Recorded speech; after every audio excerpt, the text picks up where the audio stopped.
Hi, my name is Catherine Del Valle, and this is a video that I am putting together for my EDU 587 course, Communicating with Immigrants. Today, I'm going to be discussing the country of Panama, and I will also include in the discussion of Panama some information that I gathered from an interview with an immigrant from the country of Panama. And lastly, we will discuss how schools and classrooms can become more culturally responsive. As you can see from behind me, my classroom is very culturally responsive. I teach Spanish, and so my classroom is decorated with many different aspects of the Hispanic cultures. And so Panama is one of those countries that falls in that group. As can be seen in the map, the Isthmus of Panama is located in Central America between the countries of Colombia and Costa Rica. It borders both the Caribbean Sea and the North Pacific Ocean. The official language of Panama is Spanish, but many Panamanians are bilingual. The person that I interviewed, we'll call her Maria for privacy's sake. She also is bilingual. She speaks Spanish and English. She can also speak or understand a little bit of Italian, and she can also recognize the Cunayala language, which is one of the other languages spoken in Panama. It is very important when addressing people that you do not know by title. If they are a doctor or a lawyer, you would use those titles with their names. You can use the title of Don or Doña, Don for men or Doña for women, followed by their first name, which is also a practice in my family's country of Puerto Rico. So if it's an older person, you can say Don, like I could call her Doña Maria, or Don Jose. Señor, señorita, and señora are also used with the last names. Of course, my students call me Señorita del Valle. Señorita refers to an unmarried woman who is young. They like to keep the name Señorita, although teachers are also referred to as profe in Panama as well as other Hispanic countries. The country of Panama has had a very difficult history. When the Spanish explorers arrived in 1501, there were indigenous people living on the Isthmus of Panama. The Spanish made it the center of trade and commerce. By 1821, Panama decided to secede from Spain and become part of the Confederacy of Gran Colombia, which consisted of 5 South American countries: Colombia, Venezuela, Peru, Ecuador, and Bolivia. Gran Colombia, the Confederacy, collapsed, and Panama remained a state of Colombia. By 1880, the French wanted to build a canal that went from the Atlantic to the Pacific Ocean. Colombia granted the French the permission to build this canal.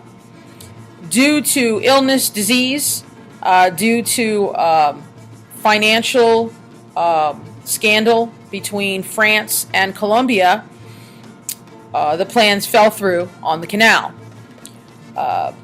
By 1903, Panama decided to become independent from Colombia, and the United States asked for permission to begin this building of the canal as well. They started in 1903 and they completed the canal by 1914. In 1977, the United States signed an agreement to sign over ownership of the canal to Panama in the year of 2000. The presidency of Panama has always been filled with corruption. There has been dictators who have ruled. It has not been a very easy ruling of the country. Presidents in Panama are elected. They have a constitutional democracy, and the president is elected for a 5-year term. One of the interesting things that I was able to get from my interview was that Maria told me her godfather, who helped her out financially growing up, and who was basically had become a good friend of her dad's. That's how they met, and then later became her godfather. He was Demetrio Lacas, who was the 27th president of Panama from the years 1969 to 1978. So I thought that was very interesting that her godfather was the president of Panama. She said he took care of her financially while she was growing up. He paid for her schooling in Panama because of the fact that schooling in Panama, if you go to a private school, your education is considered better than if you go to public school. By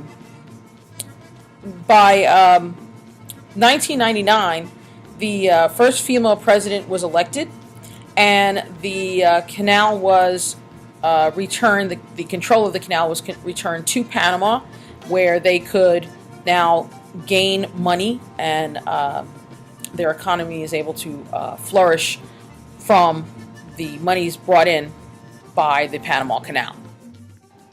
85% of Panamanians are of the Roman Catholic religion, and so baptism is a common practice for children.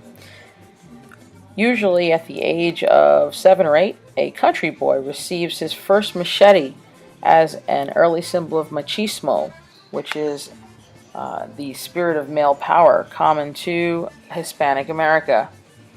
Girls, on their 15th birthday, will have what's called a quinceañera, which marks her transition from childhood to womanhood. Many of the girls will traditionally wear what's called a pollera, a hand-sewn dress, and if they're from well-off families, usually they have a huge reception and dance with family and friends. Panama's educational system has remained unchanged for the last 30 years. After talking with Maria about the education system, she explained that if you did not go to a private school, you probably were not going to be able to do much in your life. You wouldn't be very successful. Luckily, she had her godfather who paid for her education so that she could go to a private school. She attended that private school, which was run by Catholic nuns, and she was able to go on to the university to take classes as well. School years in Panama run from April to December. Spanish is the language of instruction in classes. It is compulsory to go to school until middle school. And so by grade 9, you don't have to go to school afterwards. Usually by middle school, though, many children that live in rural areas are pulled out by parents so that they can work the fields, the coffee fields, and other fields that they may have, so that their family can have some income. In more recent years, high school students have been encouraged to go into the education field to be teachers, and they would like to see the education system of Panama change for the better. Maria told me that had it not been for her private school education, she probably wouldn't have been able to come to the United States. She probably wouldn't have been able to go to the university and get her degree there in teaching, so that she could start teaching here. Maria told me that one of the things that she noticed when she first came to visit was she had gotten off the plane and she had looked around and she was looking for skyscrapers, and the area of Kentucky that she came to, there were no skyscrapers. She had asked about them, and I guess they pointed to the tallest building in the town, and told her that that was as big of a skyscraper that she was going to get. Apparently, the thought in Panama of the United States, of course, is from many movies, as she explained to me. Because they've watched so many American movies, they think that most places look like either New York City or Los Angeles, with lots of movie stars or big, skyscrapers, buildings, lots of cars, lots of people. And so when she came to a very quiet area, more remote, rural area, she was really surprised. When creating a culturally responsive school or classroom environment, it's important to know your students, to know where they're coming from, to know their culture, their beliefs, their language, get to know them a little bit.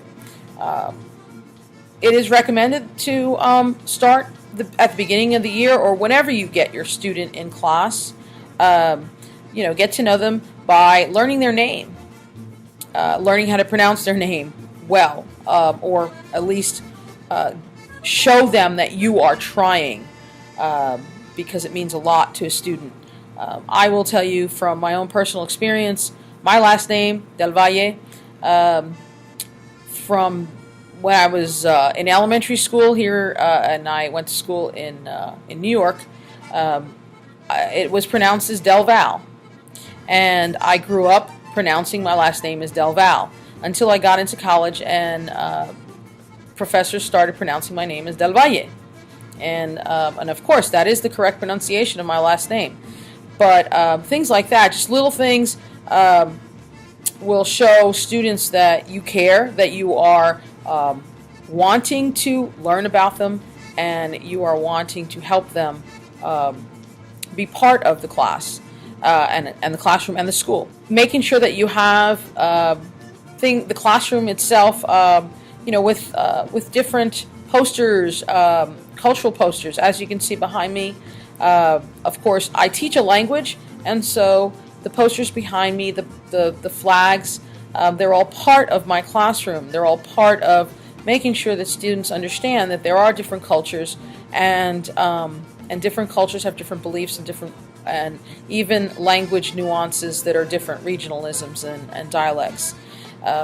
Also, understanding that when it comes to language, because a student may speak the same language as another, does not mean that their words are the same.